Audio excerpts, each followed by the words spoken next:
حلقة النهاردة والأسبوع الجاي إن شاء الله عايزة أتكلم على إن مهم جدًا لما تحسي إن بنتِك أو ابنِك عندهم أعراض symptoms لسلوك معين أو تحديات وlimitations بتقابلهم، إن لازم تبدئي تلاحظي وتقيّمي الموقف على بعضه on a holistic perspective. يعني إيه؟ all the parts of who a person is.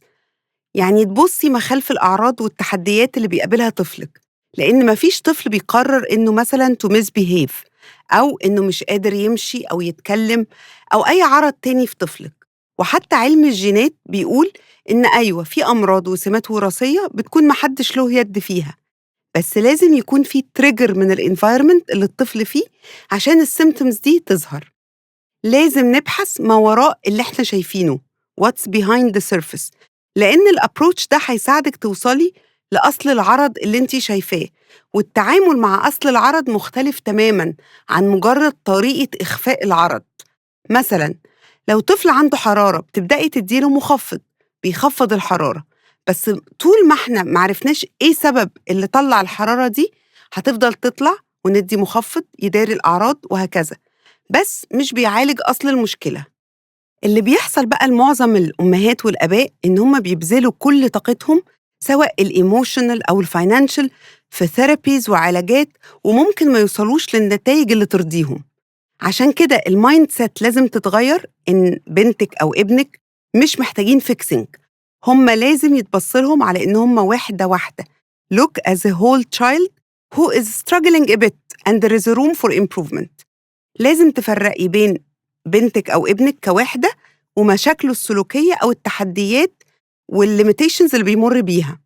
الطب النهارده وصل إنه خلاص هو مقتنع إن في brains هي تركيبتها مختلفة just wired differently، هيتعاملوا في حياتهم باختلاف، هيفهموا الدنيا بطريقتهم، مختلفين بس مش وحشين، مش problematic.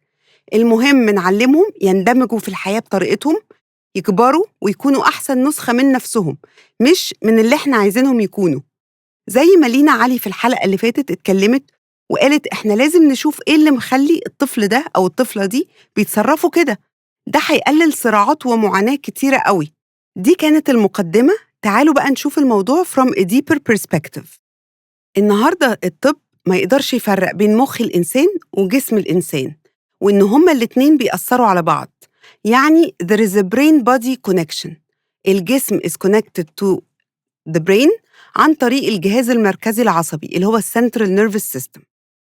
يعني ما ينفعش لما تكون في symptoms نفسية أو عصبية نروح لسايكايترست أو سايكولوجيست بس من غير ما نشوف باقي الجسم أخباره إيه، والعكس صحيح. وأكبر مثال على كده إن مثلاً مستويات السكر في الدم ومعدلات الفيتامينز والأملاح والمينرالز والالتهابات في أي عضو في الجسم لها تأثير مباشر على المخ، والعكس صحيح. زي النيورو ترانسميترز اللي بتفرز في المخ بتأثر على أعضاء الجسم، فهي عبارة عن it's a bidirectional communication. لازم نشوف الصورة كاملة على بعضها holistically. طيب نبدأ منين؟ عشان ما تحسوش بستريس وأوفرويلم، لأن الكلام ده ساعات بيكون في فاكتور واحد أو كذا فاكتور. لما نبدأ نبص ونلاحظ أولادنا والأم تتبع الأعراض وربطها بالأحداث اللي بتحصل، الصورة بتوضح وكأنها puzzle pieces تبدأ تتحط جنب بعضها عشان تحل اللغز بتاع المشاكل اللي ابنها أو بنتها بيتعرضوا لها. لما نوصل للروت كوز بتاع التحديات في السلوك أو المشاكل العصبية زي الاكتئاب والخوف المرضي، بيخلينا نلاقي أحسن الحلول، لأن الدايجنوزس في حد ذاتها أو الليبل مش هيساعد علاج الموضوع من جذره زي ما بيقولوا، ومش هتبقوا عارفين هي ليه الأعراض دي ظاهرة في الأولاد. بس لما نعرف الروت كوز هتوفروا في المجهود والطاقة والفلوس وصحتكم العصبية انتوا كأهل. في عوامل كتير قوي ممكن تكون هي السبب للتحديات والمشاكل السلوكية، بس مفيش داعي للستريس والأوفرويلم، وتعالوا ناخدها واحدة واحدة. والدكتور الشاطر هو اللي بيقعد يسأل الأم والأب أسئلة كتير قوي قوي قوي عشان يحاول يوصل للصورة كاملة. ومهم جدا كل تفاصيل الطفل من حتى وقت الحمل ووقت الولادة، لأن ساعات في حاجات بتحصل وبعدين الأهل بينسوها مع مرور الوقت، ولما يتسألوا ما يفتكروهاش، زي مثلًا لو حصلت مشكلة وقت الحمل، stress الأم اتعرّضت له، مشكلة وقت الولادة، مثال تاني لو الطفل مثلًا أخد antibiotics كتير أوي وهو صغير، اتعرّض لنوبات كتير أوي من الear infection، في أطفال بتبقى عندهم مشاكل في الear وأول سنتين من عمرهم ومشاكل في اللوز، فبياخدوا antibiotics كتيرة. الأم والأب ساعات بينسوا، بس كل الdetails دي مهمة جدًا نقولها للدكتور أو الأخصائي اللي بيقيّم الطفل. هم في 12 عامل أو factor اللي غالبًا فيهم السبب ورا أي challenge أو delay بيمُر بيها الطفل. فسواء أنتِ بقى لِك كتير شغّالة مع أولادِك ومرّيتوا بمراحل assessments وtherapy أو لسه بادئة المشوار، مهم إنِّك تراجعي الfactors دي وترجعي بذاكرتِك على قد ما تقدري، عشان يمكن تلاقي الmissing puzzle اللي بتدوّري عليها. طبعًا مش كل الfactors هتكون تنطبق على أولادِك، ممكن 1 أو 2 أو كذا حاجة منهم مع بعض. لمّا تشوفيهم كده على بعض هتحسّي إنِّك شايفة الbig picture. تعالي معايا بالراحة واحدة، واحدة نحاول مع بعض نوصل للroot cause. أول factor ممكن يكون السبب هو النوم the sleep. النوم وأهميته والquality بتاعته عليها عامل مهم جدًا للمُخ عشان يشتغل بطريقة سليمة. من الred flags اللي لازم ناخد بالنا منها إن الطفل ما يكونش عنده روتين للنوم، يا إما البيت ما فيهوش روتين أو أنتِ حاولتِ كتير وما فيش فايدة إن الطفل يمشي على الروتين ده. حاجة كمان مهمة لازم تلاحظيها هي عدد ساعات النوم والquality of the sleep. والguidelines بالنسبة لكل سن مهمة جدًا، مش قادرة أقول لكم النوم بيأثّر إزاي على التركيز والسلوك والدراسة وعلى القوة العقلية بصفة عامة. sleep ده is a priority لأي حد.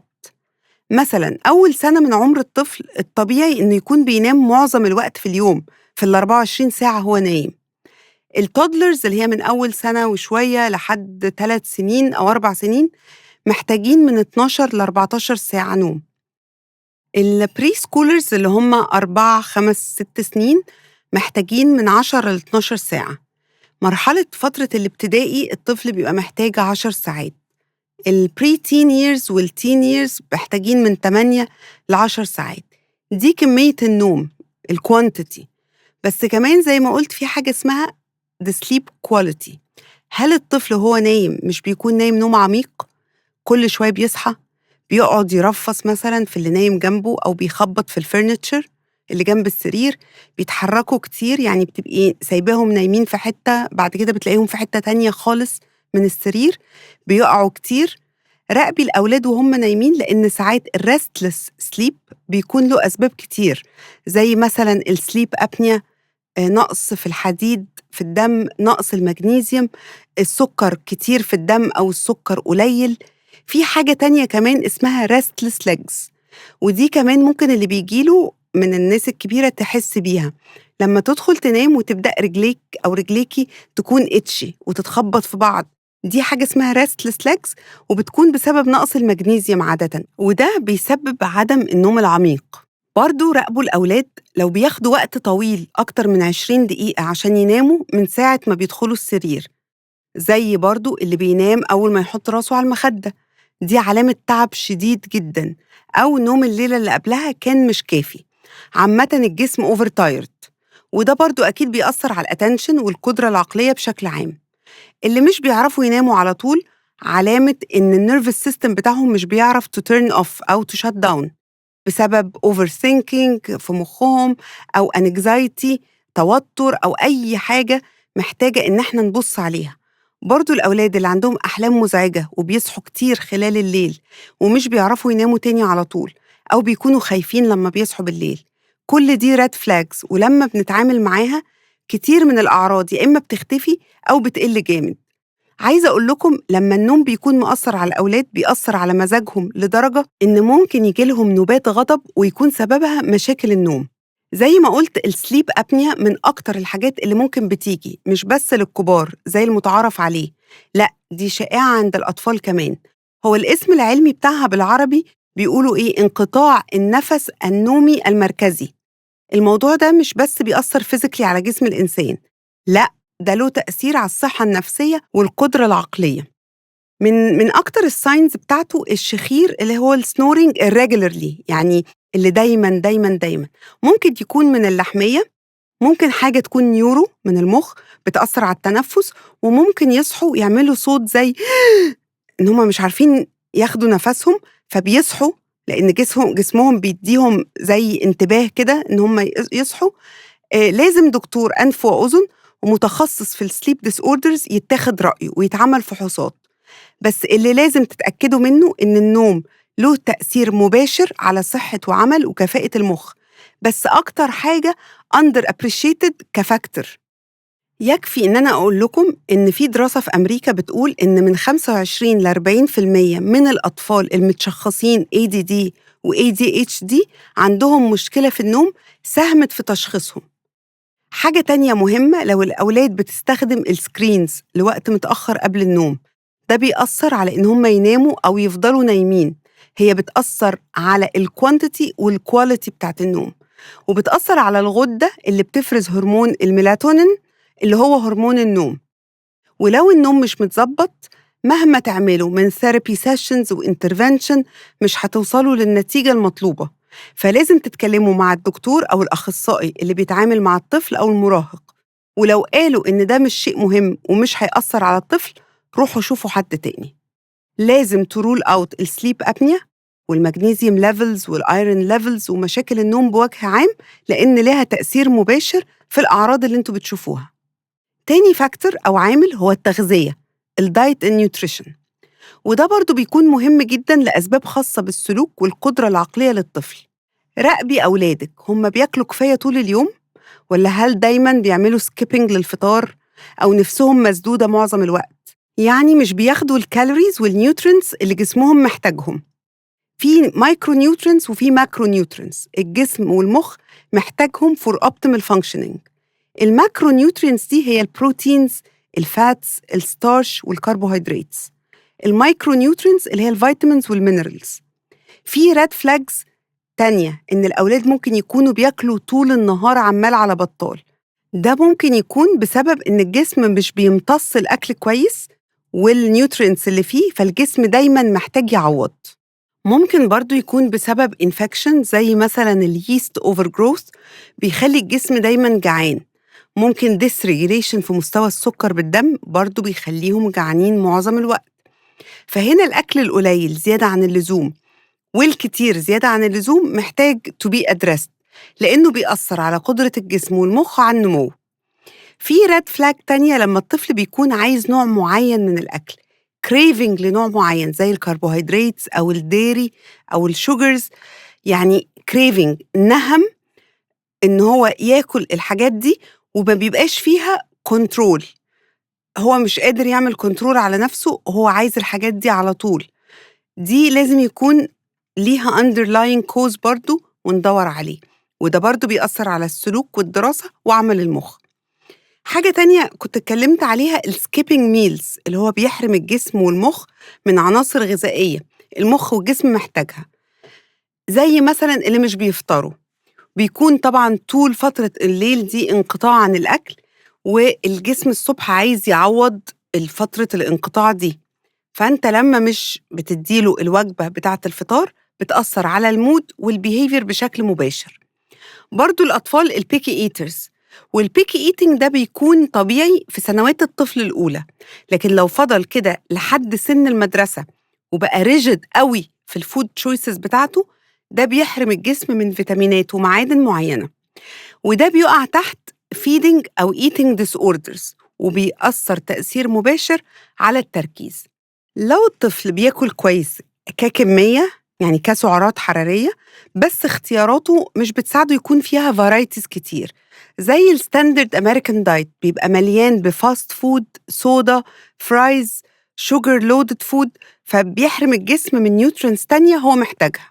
الجسم محتاج أكل متكامل اللي هو الهول فود، خضار، فاكهة، بروتين، سيدز، نتس، جود فاتس. لازم هنا أأكد على السكريات لها مفعول رهيب على المخ وبيأثر على النيورو ترانسميترز، وبيكون السبب في anxiety، depression، التهابات، inflammation في الجسم بصفة عامة والمخ بصفة خاصة. الجنرال ريكومنديشنز للأطفال من سن 2 ل 18 سنة ماكسيمم 25 جرام سكر في اليوم. بصوا على السيريالز قد إيه مليانة سكر، البريكفاست بارز، الزبادي بالفاكهة. try to track الشوجر intake بتاع الولاد. وبعدين في حاجة تانية مهمة، الالرجيز اللي هي حساسية. في بعض الأكلات بتسبب حساسية للأولاد زي السمك، النتس، زي حساسية الفول السوداني، البيض، اللبن، وحاجات تانية كتير. فلو تعرفوا أو ما تعرفوش أولادكم عندهم حساسية من إيه، لازم تعرفوا إن حساسية الأكل مهمة، ولازم نراقب الأولاد مع بعض الأكلات ونشوف الرياكشنز اللي بتحصل لهم بعد أكل معين، لأن ده بيدي علامة على إن في مشكلة في جهاز المناعة وبيأثر على المخ والديفلوبمنت. والحساسية بتختلف عن السنسيتيفيتي أو الانتولرنس، يعني هما ريليتد لبعض بس هما ديفرنت. برضو ليها علاقة بإن الجهاز المناعي مش عارف يتعامل مع الأكل ده، بس مش بدرجة الألرجي، إن اللي لازم يتمنع تماماً لو في ألرجي لأكل معين. لكن السنسيتيفيتيز هي برضو بتأثر، بس مش بتبقى بنفس خطورة الألرجيز. والنهاردة التحاليل موجودة عشان نعرف إيه الأكل اللي عندنا حساسية منه وإيه الأكل اللي فيه sensitivity أو intolerance. بس إن جيتوا للحق الصح، لما نحس إن في allergy أو sensitivity أو intolerance، نعمل حاجة اسمها elimination diet، إن إحنا بنشيل مجموعات أكل كاملة من الروتين اليومي للطفل، ونبدأ ندخل حاجة حاجة ونشوف الرياكشن بتاع جسم الطفل ده، لأن دي أكتر حاجة هتبين الوضع بالنسبة لأكلات معينة. عايزة أزود حاجة هنا، إن لخبطة الفيتامين ليفلز عامة زي الأيرون والزنك والمغنيسيوم والبي فيتامينز، واللي هي فيها بقى البي 12 والسكس والفوليت وفيتامين دي، بتأثر على البرين فانكشن. وطبعاً قبل ما أخلص كلامي هنا لازم أأكد على المية والهيدريشن. المخ عبارة عن 70% مية، فلو الووتر انتيك قليل بيأثر جامد على المخ والفانكشن بتاعته. فلازم برضو نأكد على الولاد شرب المية ونراقب الووتر انتيك بتاعهم، خصوصاً وقت الشتاء، لأن ما بيعطشوش زي في الصيف. خلاصة الكلام، الأكل والتغذية مهمة جداً. فلو حاسين إن في لخبطة في الحتة دي، seek the help of a nutritionist متخصص، وحاولوا تعملوا way أو system للوصول لنظام غذائي صحي، وخدوه واحدة واحدة. بلاش نحاول نغير كل حاجة overnight عشان ما يكونش فيه resistance وتوتر في العلاقة مع أولادنا. تالت فاكتور ممكن يكون له تأثير على السيمتومز اللي بنشوفها في الولاد، وهي الحركة، الموفمنت. ولو في رانكينج لأهمية الفاكتورز، أنا هحط الموفمنت دي هي رقم 1. القاعدة الذهبية، الأولاد اللي بتقضي معظم وقتها في نشاطات سيدنتري، اللي هي قاعدين يعني مش بيعملوا physical activities، هم أكتر عرضة لتأثر المخ، لأن المخ بينمو صح مع الموفمنت والحركة. القعدة وعدم الحركة ممكن يكونوا سبب في كذا underlying symptoms بغض النظر عن الدايجنوزس. الأولاد اللي طول النهار قاعدة على فيديو جيمز وماسكة التليفون معظم الوقت at risk. هنا برضو في رول، إن الأطفال والمراهقين محتاجين moderate physical activity لمدة 60 دقيقة يومياً على الأقل. في أطفال بتحتاج أكتر من كده عشان يعملوا stabilization للمخ، وفي أولاد بتحتاج أقل من كده، حاجة بسيطة. ده بقى غير لما يكون في حاجات ظهرلنا أو مشاكل في البالانس والكوردينيشن، لأن البالانس والكوردينيشن مسؤولية المخ. هنا بقى البرين بادي كونكشن بتبان. فمثلا الطفل اللي مش قادر يرمي أو يلقف كورة، مش عارف تستابلايز نفسه على العجلة لو سنه متوافق طبعا مع ركوب العجلة من غير سندات، مش بيعرف يقف على رجل واحدة أو ينط على رجل واحدة، مش بيعرف يمشي في ستريت لاين، دي كلها علامات إن المخ مش عارف تو ريجوليت الجسم، ومحتاج تدريب عشان يعرف يعمل المهارات دي. الغاية هنا مش بس المهارات دي اللي أنا قلتها، دي examples، هي دي البيزس بتاعة تطور المخ، الهاير ليفل برين فانكشن. في نقطة هنا برضو عايزة أقولها، الأطفال أول ما بيتولدوا غلط جدا جدا جدا يفضلوا متكتفين في كار سيتس وباونسرز لمدة طويلة، لأن أول سنتين من عمر الأطفال هي أهم مرحلة لحاجة اسمها المنعكسات الأولية، البريميتيف ريفلكسز، إنها تكتمل وتو انتجريت. فالحركات اللا إرادية اللي الأطفال بتعملها دي مهمة جدًا، جدًا، جدًا عشان تكوين الوصلات العصبية في المخ بطريقة صحيحة واكتمال نمو المخ بطريقة سليمة.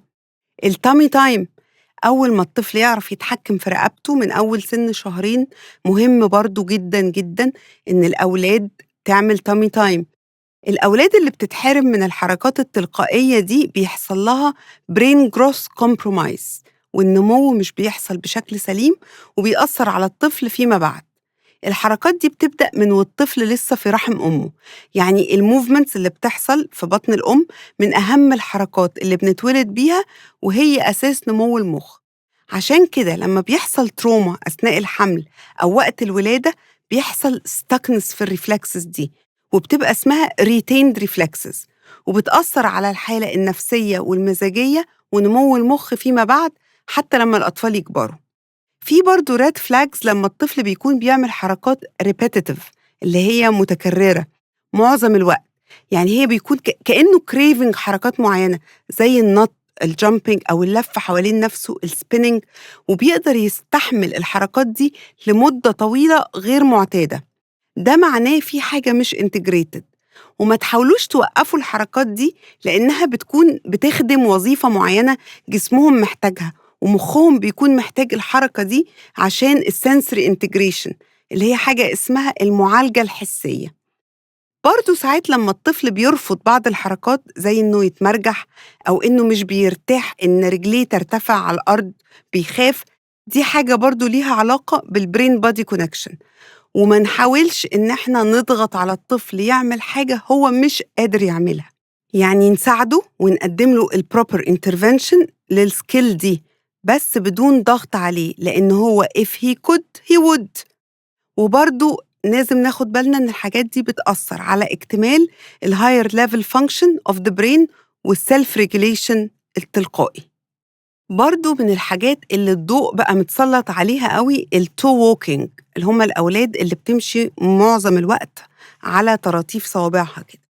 هي على طول مرتبطة دلوقتي بالautism spectrum disorder، بس ده مش صح.